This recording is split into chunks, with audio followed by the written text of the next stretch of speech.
Detroit Lions have announced a new signing to their roster before OTAs begin, and it's linebacker Zach Cunningham. So let's get right into it. So today we are here with a little mini breakdown video of the Lions' newest free agent addition. I was initially going to make this like a breaking news type of video, but instead I stepped back and said, let's make this a little bit more of a breakdown of what the Lions are actually getting in their new signing of Zach Cunningham. Coming from the Denver Broncos, where he only played 15 snaps this past season, suited up for 7 games, was mainly a special teamer. The year before was with Philadelphia, had a really strong season, and was drafted by the Houston Texans back in 2017 towards the back end of the second round. The Lions are getting a very athletic linebacker here, tested out really well coming out of the draft at 6'3", 235 pounds, run a 4.67 40, but had a 1.58 10-yard split, which is incredible. Really good 3-cone drill time at a 7.03, the 35-inch vertical, the 10.05 broad jump, tested out incredibly well with really good size and fantastic length, just under 34.5-inch arms and over 9-inch hands. Zach Cunningham, at 30 years old, who has had a lot of success in the NFL,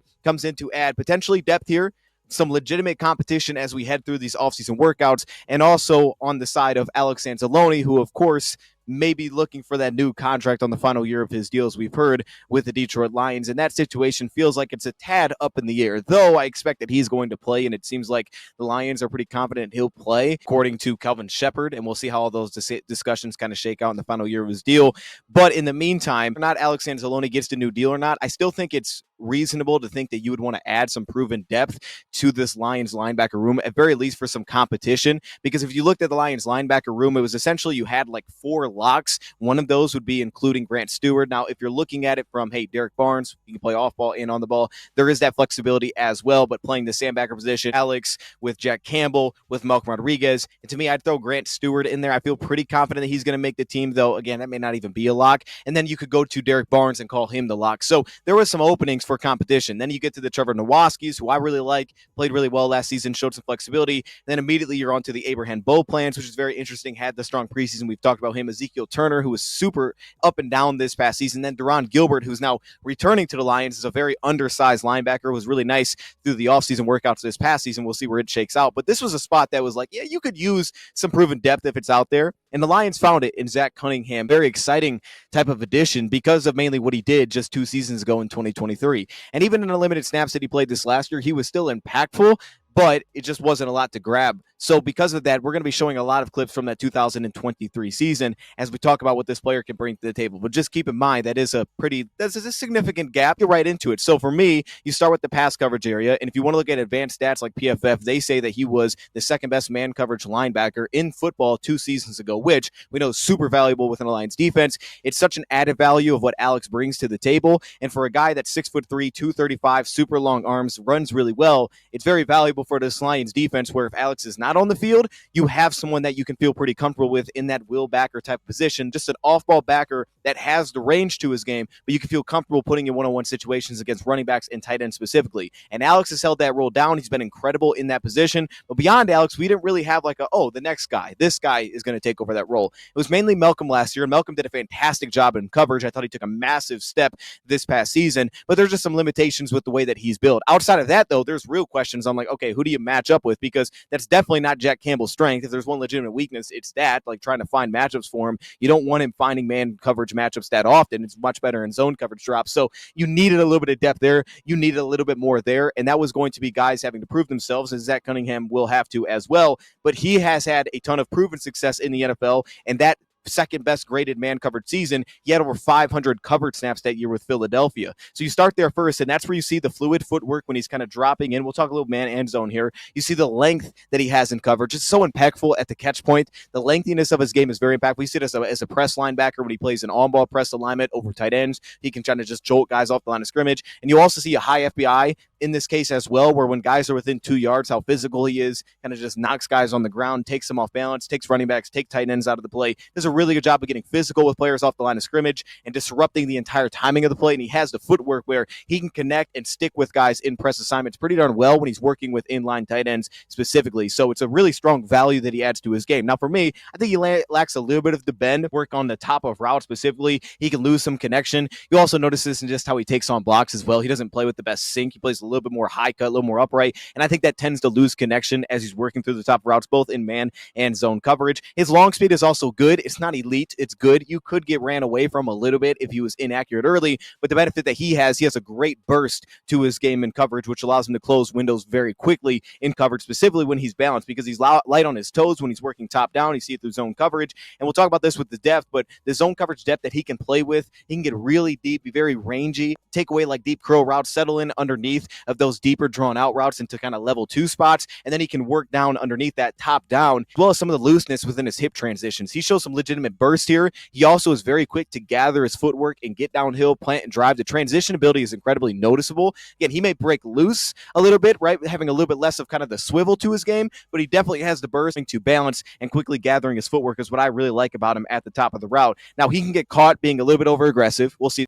Zach also has a slight tendency to fade at the top of routes and fade when he's reading through the quarterback and kind of lose connection with the receiver. We've also seen this from some of the lack of production at the catch point, where he'll just leave things out there because he'll fade away from routes. He's proactive in coverage. He likes to jump on routes. He tries to jump on route breaks. He also tends to have his weight shift a little bit, which leads to the problems being a little bit high cut, where multi-complex routes underneath will give him some problems. He'll get shook at the top of routes. He also has a knack for searching for contact. When he doesn't find it, he really gets himself in a tough spot, and that's where a lot of separation comes from. When he's looking for contact, he doesn't find it with a running back or a tight end, but he's rangy. He can work really number to number between level 1 and level 2 really well, and he ties that with his eyes focused on the quarterback as well in zone coverage, and he's very rangy and very reactive to go make a play. There's an instinctual feel to it to just go and trust it and see it and go. He's a good pass coverage piece, and when you get to kind of the man and zone coverage elements, which we'll go to here, for me in man coverage, I think right now is kind of in like the slightly above average type of realm here, but he fits really well for us stylistically and who he matches up with, because he can work through traffic. So you can put him at off ball. He can work through like, okay, here comes a pick route or a rub route. He can kind of work through traffic. He shows some of that slither to get through those spots. He shows the agility where you get him out in the flat with running backs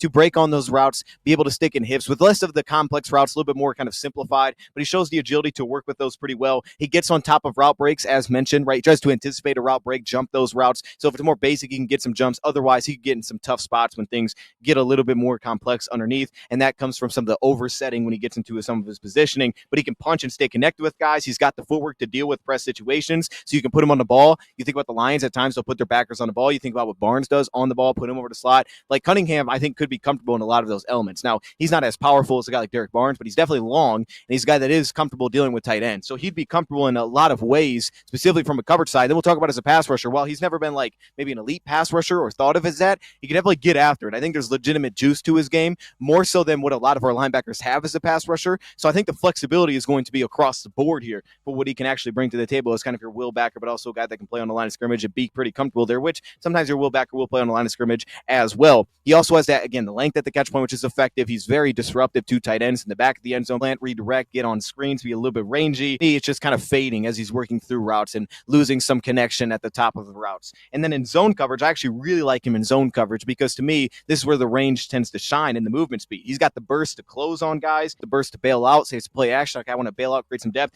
creates depth really quickly. We see the range. He can carry seam routes. He does a nice job of really squeezing kind of the slots on plays, squeezing number 2. He also does a good job of passing off kind of inside routes, so they drop him off to him at linebacker. That way the defensive back can drop back out. He passes those off really well. I really like his vision through that and his vision through combination routes to go from 1 to 2. Very reactive, very quick to see it, feel it, and step through and step onto the next route. He rarely gets kind of held up by one route that's trying to clear out for something else. He really works through those route concepts and route combinations very quickly. I love that feel. The lateral burst transitions are noticeable here. The short area quickness from that hook curl zone is noticeable. You can get him out to the flat. He has the range to go run there. And to me, the depth that he plays with and that ability to squeeze routes so impactful. I think he's very good in zone coverage. So coverage is such a crucial element to Zach Cunningham's game, and I think that he is definitely a good coverage piece as of now. Now, in terms of the play speed, to me, you can see his ability to run. That's noticeable. He has legitimate sideline to sideline range to his game. There's just a couple little knocks that I have here. Like, for example, I think sometimes he needs to play with the faster first step,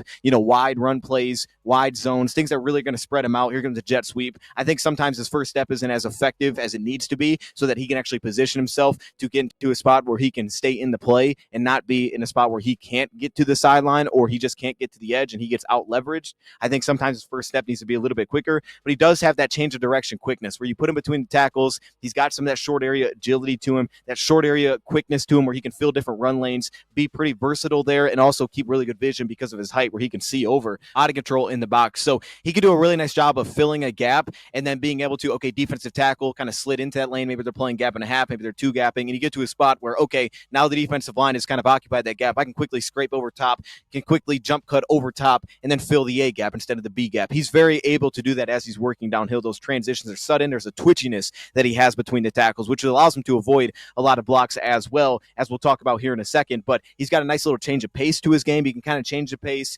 adapt to the scheme that he's seeing. As long as he doesn't fall behind immediately, he can adapt to the scheme, which is really nice and fluid. An elite 10-yard burst. I mean, this guy can absolutely close and get to the sideline. He just needs to be a little bit faster with that first step for me, but he has that immediate juice he could tap into, the scrape agility. I think he plays with really nice play speed as well.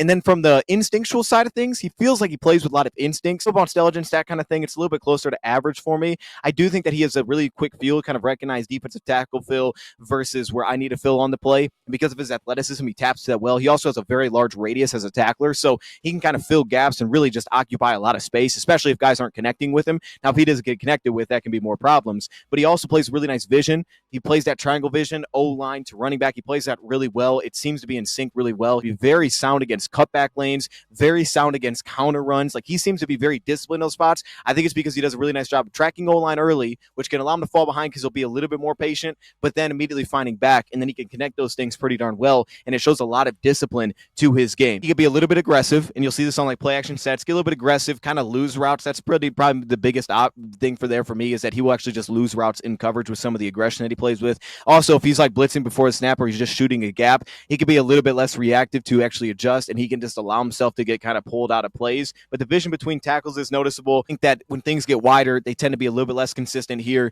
not always finding pin blocks, feels a little bit more tunnel vision when things get beyond the tackle box for me. So overall, I think it's a little bit closer to average there for me. But then you get to the elements of dealing with blocks, getting off blocks. And I think for me, both these areas are closer to average right here. His length is very helpful. And I do think that he plays, at least from the games that I'd went through, with a lot of physicality when he's working downhill. Like, he does play with some legitimate aggression, attacking downhill. He can utilize his length. You'll see this on wider runs when he can kind of wall off offensive linemen with like an inside arm, kind of create a wall to keep himself pretty clean as they're trying to get up and climb to the second level. He also has a pretty powerful core, and I think it's the flexibility that he carries where he can kind of twist. He's flexible with the way that he can shed blocks. Some of the slither that he can create between the tackles is pretty noticeable. He also has that twitch as touched on. He's very twitchy, very sudden between tackles. Guys that are trying to climb, they have to get there quickly. Otherwise, he just completely avoids them altogether, which is very difficult. And he does that a lot. And he has some hand utilization there, which is effective. He's got a little club move that he can kind of get to slap offensive linemen and get upfield. He has a little arm over move that can be pretty effective as a run defender as well.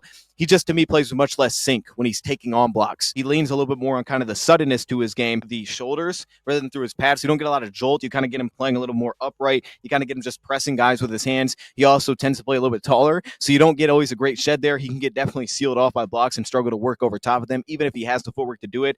And that can be a problem on the backside, where if he isn't kept clean or if it's not fast enough, he can get sealed off by some of those backside blocks. And to me, the stack and shed technique is just, in general, it's not in a spot where it's as consistent as you would like it to be within the way that he kind of finds power. He's much better. He's working downhill and attacking guys from that sense to get off blocks and settle into a gap and kind of make his presence felt. I think that's why you like him more as a Wilbacker type of feel, because from the stoutness aspect, there is some stoutness that you may not expect from a guy that did 15 bench press reps, but there is some stoutness here. For me, I think he does do a pretty nice job of keeping his shoulders square to line of scrimmage. There seems to be some awareness to that as he's scraping down the line. He's got a pretty powerful jolt when he attacks downhill. There's a toughness for it. It's just when he takes on blocks, I think he doesn't always take on blocks properly. He can kind of fail to actually carve out a gap, and I think sometimes he puts himself in no man's land when he's attacking downhill. We've had that issue before, but you're not really attacking a gap. He's kind of just taking an offensive lineman head on fully, and he doesn't have the best hand usage to actually punch and release and stack and shed and create space or disengage from those guys. Have the length.